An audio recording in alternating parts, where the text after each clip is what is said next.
SC part second के सभी students, आज के इस वीडियो में बोस-आइंस्टीन सांख्यिकी का वितरण नियम याद करने जा रहे हैं। और जिसमें वितरण नियम में एक फॉर्मूला आता है NI का, यानी कोष्ठिकाओं में कणों की संख्या का एक फॉर्मूला आता है, उसको निकालने जा रहे हैं।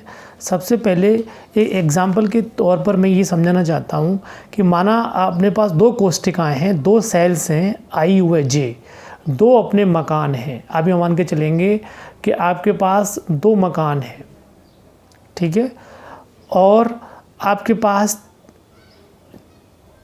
एक मकान में शर्त ये है 3 व्यक्ति रहेंगे और एक मकान में एक व्यक्ति रहेगा, ये शर्त है।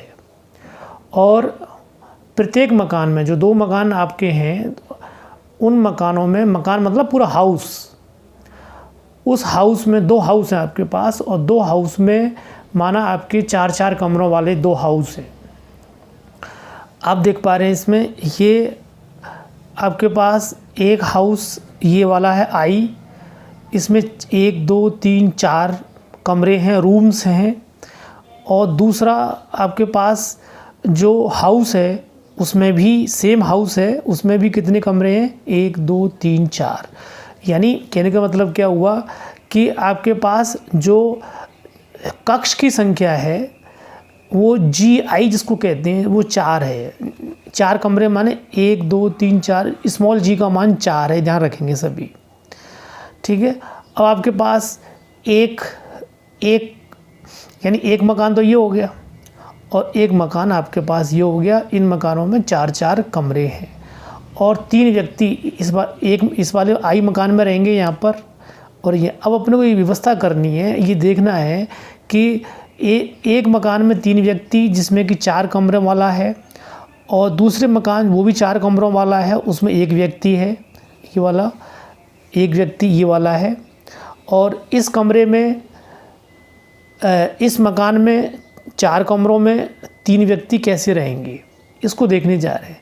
तो संभावना क्या क्या है समझ में आ गई। 2 हाउस हो गए, प्रत्येक हाउस में 4-4 कमरे हैं, और शर्त क्या है कि एक मकान में 3 व्यक्ति रहेंगे और एक मकान में एक व्यक्ति रहेगा। इनकी संभावनाएं क्या क्या हैं इसको निकालने जा रहे हैं। और क्वांटम मैकेनिक्स में, स्टैटिक्स में क्या कहेंगे कि स्थूल अवस्था कितनी है, 3, और एक में 3 व्यक्ति रहेंगे, एक में 4 रहेंगे।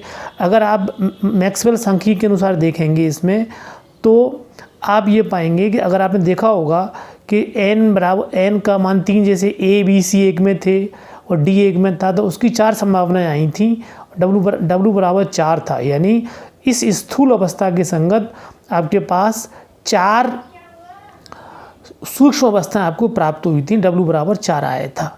चूँकि इसमें जो होता है क्वांटम मैकेनिक्स में, जिसमें बोस-आइंस्टीन आप पढ़ रहे हैं, इसमें कणों में भेद नहीं किया जा सकता, अविभेद्य होते हैं ये, जैसे कि पिछले वीडियो में मैंने आपको बताया था। तो इन 4 कणों को देखिए आप कि इस I वे मकान में इनको कैसे रखेंगे आप। इसमें 3 हो गए, 3 या तो इसमें रह सकते हैं, 3 इसमें रह सकते हैं, इसमें रह सकते हैं, इसमें रह सकते हैं, अथवा 2 इस वाले कमरे में रह सकते हैं, 1 इसमें, 2 इसमें, 1 इसमें, 2 इसमें, 1 इसमें, अथवा 2 इसमें, 1 इसमें, 2 इसमें।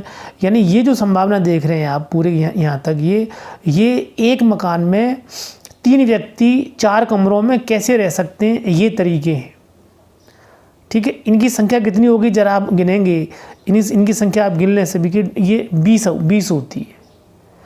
1 2 3 4 5 6 7 8 9 10 11 12 13 14 15 16 17 18 19 20। यानी क्या हो गया, 20 प्रकार से संभव है। अब इस वाले मकान में देख रहे हैं आप, इसमें 1 2 3 4, W बराबर कितना, 4 प्रकार से संभव है। दोनों का जब गुणा करके वैसे रख लें अभी आप, W बराबर क्या आएगा, WI WJ, यानी 20 गुणा 4 बराबर 80 संभावनाएं हो गई इनको व्यक्त करने की। ये एक एग्जाम्पल है। अब इसी चीज़ को यहाँ से मैं आपको ले रहा हूँ, ये बोस-आइंस्टीन सांख्यिकी आप पढ़ने जा रहे हैं। इस समय ये मैंने ये रख दिया है, इसका ये ले आया हूँ मैं। ये देख रहे हैं आप कि एप्सिलॉन I ऊर्जा के संगत IV कोष्ठिका में कला बिंदुओं की संख्या माना NI है, जो 3 और 1 हुआ करती थी। इस कोष्ठिका में कक्षों की संख्या G है, जैसे 4, G का मान कितना लिया आपने, 4 लिया है। अतएव I वे कोष्ठिका में सूक्ष्म अवस्थाओं की संख्या, यानी IV किसी भी IV कोष्ठका में जैसे 20 आई थी संख्या W बराबर 1 में 4 आई थी, वैसे ही उसका मान सूत्र के जरिए निकालोगे। चूँकि आपको पता है कि ये तो बहुत सरलतम निकाल लिए, तीन व्यक्ति और एक व्यक्ति का एग्जाम्पल, लेकिन क्या होता है ये संख्या करोड़ों में, अरबों में, खरबों में होती है। जैसे आप जिस कमरे में बैठे हैं उसमें जो मॉलिक्यूल्स हैं, अलग अलग ऊर्जा के मॉलिक्यूल्स कितने भागों में आप बांट सकते हो कमरे में निहित हैं। तो इसको अपन सामान्य सूत्र के जरिए पढ़ रहे हैं, उनकी जो संभावना होती है अपन बिल्कुल जो संचय क्रमचय है या जो प्रायिकता है उसमें नहीं जाएंगे। आपको ये वाला फॉर्मूला याद रखना है, ये सभी लोग अच्छी तरीके से पता कर लें, ठीक है। WI बराबर क्या होगा, GI प्लस NI माइनस 1 का फैक्टोरियल बटे GI माइनस 1 NI। इसको याद रखने में कोई ऐसी आपको वो नहीं है, एक बार देखोगे 2 बार देखोगे तो आपको याद रहेगा, जिससे एक बहुत बड़ा झंझट आपका दूर हो जाएगा। सूत्र को वेरीफाई कर सकते हो आप देख पा रहे हो सूत्र को वेरीफाई अपन ऐसे कर रहे हैं, जैसे GI का मान 4 अपना 4 कमरे हैं, ठीक है। NI कितना है, पहले वाले में तीन पार्टिकल थे माइनस 1, GI माइनस 4 माइनस 1 का फैक्टोरियल 3 का फैक्टोरियल, ऊपर आ जाएगा 6 का फैक्टोरियल बटे 3 का फैक्टोरियल बटे 3 का फैक्टोरियल गुणा में ये 20 आ रहा है। इसका मतलब अपना जो सूत्र यूज़ कर रहे हैं वो सही है।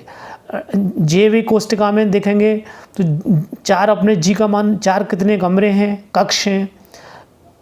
NI कितना है, 1 पार्टिकल है, माइनस 1 बटे GI माइनस 1 J हो जाएगा, मतलब 4 माइनस 1 फैक्टोरियल 1 हो जाएगा, ये इसका मान 4 आ रहा है। तो इसका मतलब ये फार्मूला आपने सही है, ये फार्मूला आपको याद रखना है।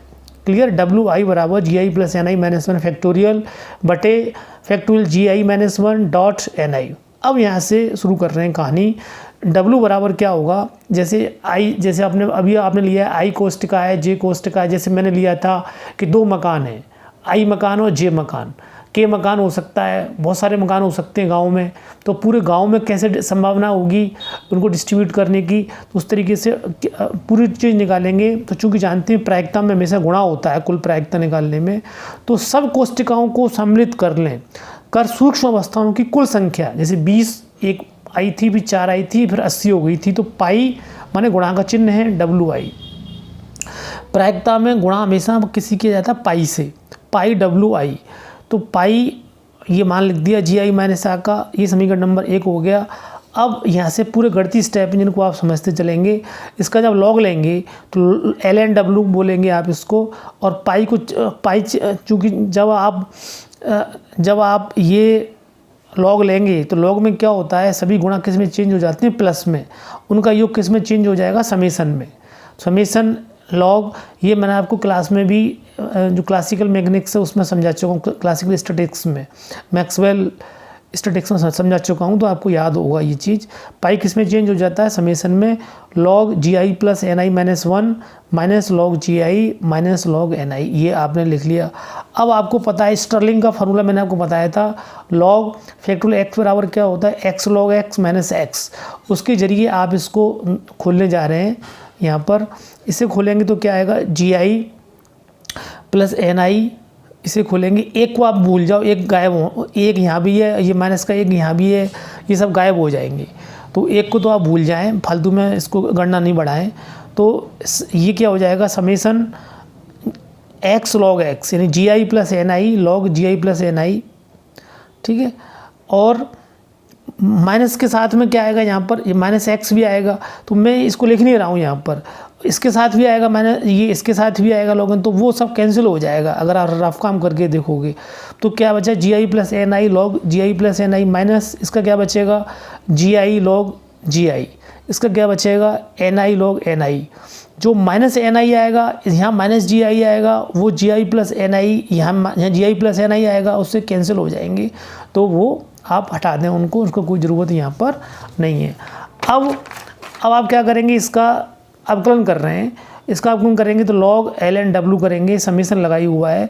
समेसन क्या हो जाएगा, GI प्लस NI। सामान्य आप जो देख पा रहे हो यहाँ पर, ये सामान्य समेसन है, और जो बीच वाला पद है GI log GI का GI चूँकि 4 है, कक्षों की संख्या फिक्स्ड है, नियत है सभी कमरों में, सभी हाउसेज में, तो G का मान क्या हो जाएगा, 0।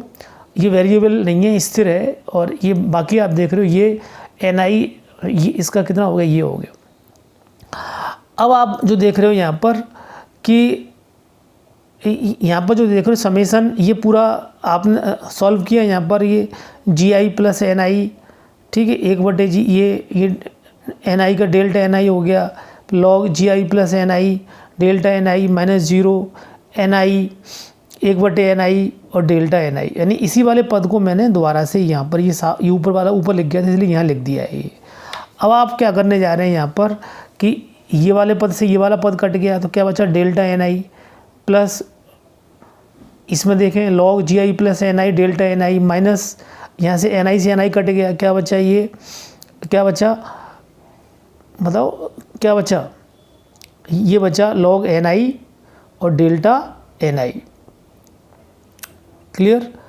अब यहाँ पर आप देख रहे हो ये एन आई और ये एन आई क्या कैंसिल हो गया, ये क्या बचा, ये क्या बच रहा है, लॉग जी आई प्लस एन आई डेल्टा एन आई, ये वाला पद आ गया, और माइनस लॉग एन आई और डेल्टा एन आई, ये वाला पद आपके सामने है। तो ये क्या बचा, इसको देखोगे तो क्या आएगा, जी आई प्लस एन आई डेल्टा एन आई, इन दोनों में से कॉमन ले लो, बटे एन आई। ये समीकरण नंबर क्या हो गया, 2 हो गया। ठीक है, एक चीज़ तो ये समीकरण नंबर 2 आ गया, सभी को दिख रहा होगा ये। और चूंकि अधिकतम जो प्रायिकता का मान 0 होता है साम्यावस्था में, इसलिए लॉग डब्लू का जो लॉग डब्लू है, लॉग डब्लू जो आ रहा है, लॉग डब्लू का अवकलन क्या हो जाएगा, 0 हो जाएगा। अब एक चीज़ सभी ध्यान रखेंगे, ये सभी में काम आती है कि कणों सभी जो हाउसेज हैं उसमें कणों की संख्या समान है, एक में 3 है, एक में 1 है। तो n+n2 + n3 का मान कैपिटल N है, ये समेसन एन आई हो गया, और इसका अवकलन करेंगे आप, तो डेल्टा n बराबर क्या आ जाएगा, समेसन डेल्टा एन आई। ये समीकरण नंबर क्या हो गया, 3। चूँकि अब कुल संख्या का ये जो अभी किया था ये 0 हो गया, ये क्या आ गया, समेसन डेल्टा एन आई, ये समीकरण नंबर ही दे दिया। चूँकि अब बिल्कुल वही स्टेप है, ध्यान रखना, कुल ऊर्जा का मान भी नियत रहता है, U बराबर क्या हो गया, समेसन एप्सिलॉन आई एन आई। इसका आप अवकलन करेंगे तो क्या आएगा, एप्सिलॉन आई पर आएगा नहीं, किस पर आ जाएगा, डेल्टा एन आई वेरिएबल है, चूँकि डेल्टा U कुल ऊर्जा का मान नियत रहता है, 0 के बराबर लिख दिया आपने। ये समीकरण नंबर क्या हो गया, 4। अब समीकरण नंबर जो 3 अभी भी आया था उसमें तो गुणा करना है आपको माइनस अल्फ़ा का, और समीकरण नंबर 4 में जो गुणा करना है माइनस बीटा का करना है। ये लैग्रांज की एक विधि है जिसमें अल्फ़ा और बीटा का गुणा सूटेबिलिटी के हिसाब से किया जाता है कि माइनस का अल्फ़ा करना है या प्लस अल्फ़ा करना है, ये लैग्रांज की विधि है। तो माइनस अल्फ़ा गुणा 3 में करेंगे, ये लिखा हुआ है, और समीकरण 4 में करेंगे माइनस बीटा का, और समीकरण 3 में इनको जोड़ देंगे। ठीक है, अब आप देखो पहला समीकरण ये आया था, जी आई प्लस लॉग जी आई प्लस एन आई माइनस अल्फ़ा, यानी ये रखा हुआ है, ये अब ये भी सामने यहाँ गुणा करोगे अल्फ़ा का, ठीक है, और इसमें गुणा कर दो किसका, बीटा का, डेल्टा एन आई पूरे में से होल कॉमन आ रहा है ये रहा, तो ये आपने गुणा करके यहाँ लिख दिया। तो गुणा करके लिखोगे 0 के बराबर लिख दोगे इसको, और इसका मान आप सरल कर लोगे, कोई ऐसा अब यहाँ से आगे कोई ज़्यादा कॉन्सेप्ट नहीं है। जी आई प्लस एन आई बराबर ई की पावर आ गया, एन आई का भाग लगा दो यहाँ पर, तो एन आई के जब भाग लगाएंगे आप यहाँ पर तो क्या आ जाएगा, जी आई अपॉन एन आई, और माइनस 1 इस तरफ आ जाएगा, एन इसको रिवर्स कर दो आप, एन आई ऊपर ले लो, जी आई नीचे, ये भी 1/, में आ जाएगा, तो एन आई बराबर जी आई।